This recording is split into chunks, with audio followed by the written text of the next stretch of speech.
Hey there. It's 3:30 in the morning on Wednesday, but I'm getting that video out as soon as possible.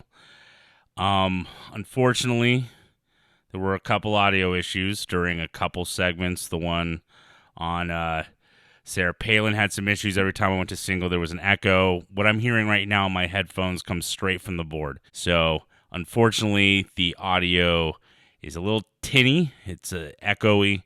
Also, throw these on YouTube. So, again, sorry for the audio issues. Anyway, enjoy the episode.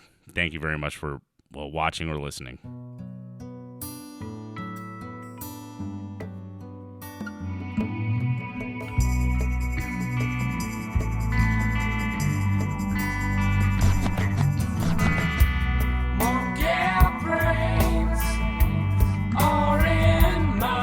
Hey everybody, welcome to Empty Thoughts with Mihkel Teemant, back again. Guys, we have some crazy news. That's right. Last week, it was announced there was a election for the one House seat in Alaska. And we all know who was on that ticket. Everyone talked about it because she's been out of the news for a while. But Sarah Palin was on the ticket. And this is what happened. History was made in Alaska Wednesday as Democrat Mary Peltola won the special election for Alaska's only U.S. House seat. Oh, my God. Peltola will be the first indigenous Alaskan to serve in the House and the first woman to represent Alaska in Congress. Peltola's opponents included former Republican vice presidential candidate Sarah Palin. How is that possible, guys? It happened. Sarah Palin was defeated. Give it up for everything. Thank you, everybody. I'd like to thank the God I don't believe in. I would like to thank all the people of Alaska. But how? Wait, hold on a second. Wait, hold on. Okay, down with the music. Okay, settle down. How is this possible?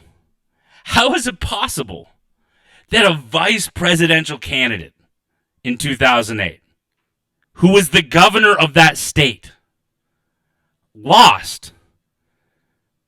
How did they lose? I mean, you'd think she's a sure foot in. She loves Trump. She loves Republicans. Everything's wrong with the Democrats. Down the vote. It was her, another Republican, and a Democrat. And the Democrat won in Alaska. I mean, Mike Gravel was from Alaska. Let's be honest. It's not like there's no liberal presence in Alaska. He was there forever. He was a Democrat. He was very progressive. The Gravel Institute, you might know. But there's a special thing that happened in Alaska, which is why Sarah Palin lost the vote. And it's called ranked choice voting. So how was Sarah Palin able to do this feat? How was she able to get taken down by a Democrat nonetheless? Well, here is a thing called ranked choice voting. It's the first time Alaska's trying this. And here's a just quick explanation of how it works. Hi, I'm James Brooks, a reporter with the Anchorage Daily News. Alaska has a new election system this year, and you probably have some questions about it. Here's how it works. Ranked choice voting, a thing I advocate for all the time. It needs to happen. The sooner it happens, the sooner we'll get third party. Oh, I'll get that in a second. Here's how ranked choice voting works. It's an easy breakdown. First things first, all candidates for each race must enter by June 1st. And this time around, governor and lieutenant governor run as a single team. After everyone's signed up, the next step is the primary election on August 16th. In the past, you might have been asked which ballot you want when you go into the polling place. This year, there's only one ballot, and all of the candidates, regardless of party, are on it. So instead of just these stupid primaries, where I'm forced to, if I want to even vote in a primary, I have to say I'm this party or that party, that's gone. It's gone. We are officially out of that. We don't have to worry about it. We get all the choices. Let's say I am a Democrat, or let's say I'm a Democrat and I like the Republican on the other side, and I'm afraid the insane Republican's going to, I could vote for the other Republican. I could vote for the Republican I believe in, and then I could also put the Democrat as a choice second. I'm not going to lose my, okay, I'm getting ahead of myself. vote for one candidate per race. The top 4 vote getters will head into the general election. If there's 4 or fewer people running, then all of the candidates advance. After the primary, we'll get a few more months of campaigning before the general election, which this year is on November 8th.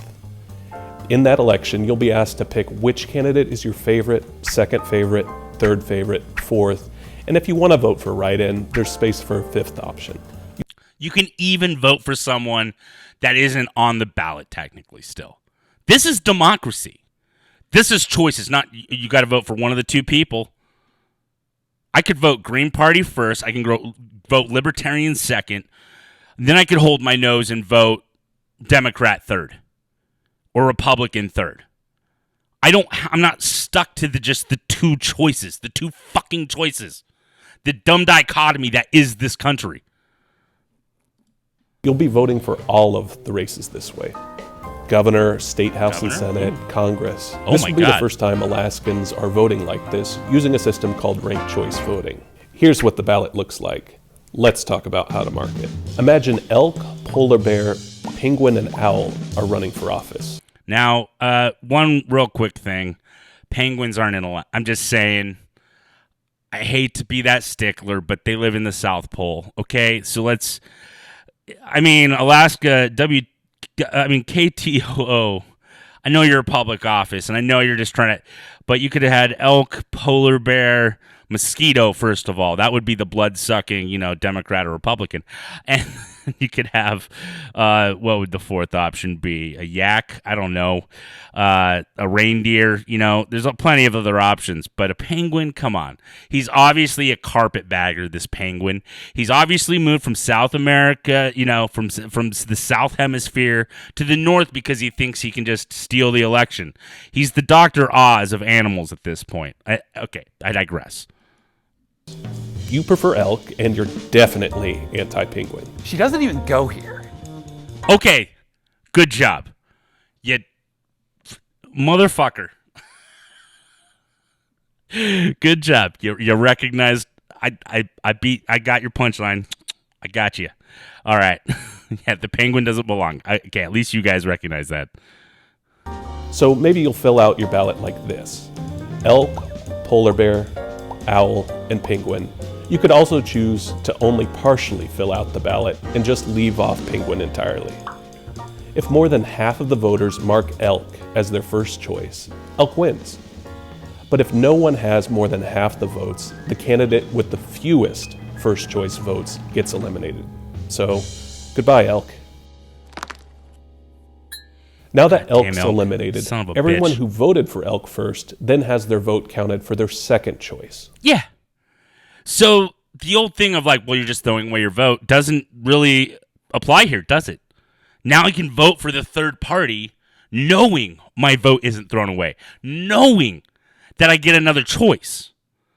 Okay, so my Libertarian or Green Party candidate or Working Families candidate or Andrew Yang's Forward Party candidate is eliminated. What's next? Okay. I'll go with my second choice. That gets eliminated. You know what? I guess I'll vote for the asshole and the Democrats because he's slightly more reasonable. Okay, I could vote for him. Let's say I don't like either one. Now I can throw away my vote and just be like, fuck those guys. Which is kind of what happened to Sarah Palin. We'll get into that in a second. So if you voted for elk first, then polar bear, owl, and penguin, now your ballot goes to polar bear first, owl, then penguin. Election officials will count again, and the process starts all over. If a candidate has the outright majority, they will be declared the winner. If not, the process is repeated until a candidate wins. If you try to pick 2 first choices, say elk and polar bear, that vote won't be counted at all, though your ballot will still count in other races where you voted correctly. So just don't fuck that up. You can't be like, I like them both at number 1. As long as you don't do that, you're fine. There will be other things on the ballot that don't use ranked choice voting. The normal ballot measures, the Constitutional Convention question, those will be yes or no questions. Yeah. All of this tallying could delay the election results. More likely than not, we won't know who's won until 15 days after Election Day. And even then, there still might be some doubt. Because in this case, there were like 30-something people who entered, and it was like a month and a half later. It took a good month plus to count the votes. In Maine, when ranked choice voting was used for the first time, a losing candidate sued, arguing that the new law was implemented unconstitutionally. The same thing could happen here, and that would delay the results. So if you have any more questions about this, drop us a line. It's okay. That's good. You can read more about how we got here at you guys did a good job. KTOO.org and support your local stations, guys. But this goes back to just like normal. Like, this clears the way for regular people to get their vote heard. It's no longer, oh, well, you threw away your vote because, you voted for this asshole, and this asshole, he's going to take it away from the other assholes, and there's only two assholes. No, I got a third one coming your way. I got a giant son of a bitch coming right down the barrel. And this is how, and by the way, other things happened besides this. When they looked up the time for the ads for this campaign, they were much nicer. Because instead of 30-second commercials, them taking quotes completely out of context, spending millions of dollars, you have ads that go, hey, you know what? We all want what's best for Alaska. Sarah Palin was essentially nice, apparently, to the Democrat. When have we ever seen that? And it's for a very easy reason. She wants to get those votes in case that person is the first one eliminated. You can't, and that's how she lost. It was her, another Republican, and the Democrat who won. Let me look it up, just the,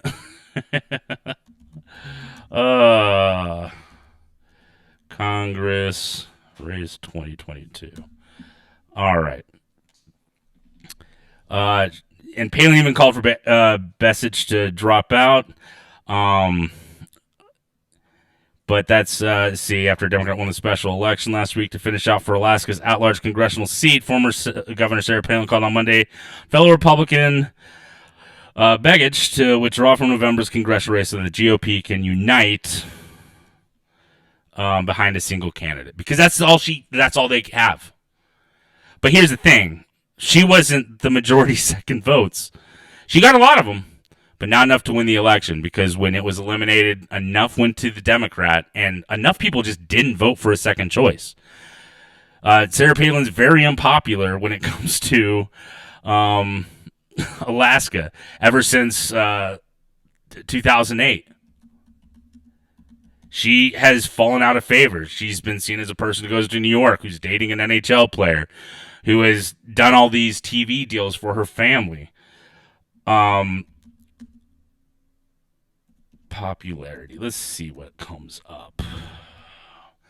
See. Democrat Mary Peltola, by the way, first Indigenous person to serve in Congress for Alaska. Congratulations. She's a native Alaskan.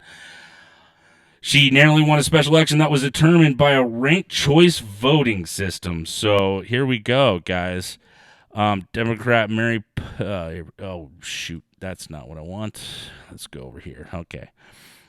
Democrat Mary Peltola will represent Alaska's lone U.S. House seat after winning a special election that was determined by a ranked choice voting tabulation on Wednesday. She will become the first Alaska Native in Congress. In the final round of the count, Peltola, a former state lawmaker, edged Sarah Palin, a former Alaska governor, and the 2008 Republican vice presidential nominee by 3 percentage points, 51.5 to 48.5. So barely, it's a narrow win, and it's only for a few months because the general is in November. But at the end of the day, it was 91,000 votes total for Mary Peltola. Sarah Palin second with 85,987. And then, Begich at the end, he was eliminated, and same with the write-ins. Peltola's victory denies the controversial Palin, an ally of former President Donald Trump, immediate return back onto the national political scene. The special election in Alaska was held earlier this month, but it took until Wednesday to tabulate all the mail-in votes. Okay, so it was I thought it was over a month. Calculate the winner in the state's new ranked choice voting system. Republican Nick Begich, came in third in the election. How How ironic is that? So voters who had put him as their first choice or who had written in another candidate had their ballots reallocated to the candidate who was their second choice. And in this case, enough went to her that, Peltola won. A Democrat won. This is a game changer. It's no longer two parties controlling everything. This actually gives choice back to the voters. Now I can choose. Okay, if my preferred candidate doesn't win, who would I want instead? And this is a much more honest version than us holding our noses and just hoping that our candidate wins. And for that, I thank you, Alaska. Good job on the election. And we'll be right back. Thank you for watching or listening to Empty Thoughts with Mihkel Teemant. If you could do me a favor, like, subscribe, comment below. And if you like it, share it. Or you can catch me on all these other, things. I don't do TikTok. Sorry. Don't do TikTok. But any of these, you can find me at. So thank you so much. I'll see you next time.